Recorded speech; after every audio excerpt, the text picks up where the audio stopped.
এই একটা জায়গা যেটা আমার মনের ডাক্তারখানা, যেখানে গেলে আমার সমস্ত রোগ সেরে যায়। Hi, this is Mili and welcome back to another mini blog of me time with Mili. আর আমি পৌঁছে গেছিলাম বাইপাসের ধারে পাটুলির পাশে নার্সারিতে। এখানে প্রচুর গাছ থাকে এবং আমার মন খারাপ থাকুক বা ভালো থাকুক, আমি মাঝে মধ্যে এখানে পৌঁছে যাই। তো এবারেও পৌঁছে গিয়ে এখান থেকে বেশ কিছু গাছ কিনেছি।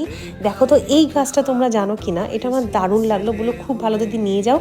ব্লিডিং হার্ট বলে একটা গাছ, পিটুনিয়া নিয়েছিলাম।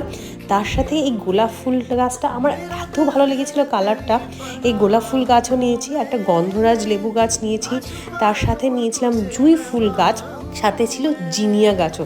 জিনিয়ার কালারটা আমার এত ভালো লেগেছে, নিয়ে নিলাম। তারপরে দুটো পাতাবাহার নিয়েছি, একটা ইয়েলো একটা পিঙ্ক কালারের, পিঙ্কটা প্রথমেই দেখিয়েছি, সাথে একটা সাদা গোলাপ। এই বাকি গাছগুলোর আর নাম মনে নেই, বুঝলে তো। তোমাদের যদি চেনা মনে হয় তাহলে নামটা কমেন্ট বক্সে অবশ্যই জানিও।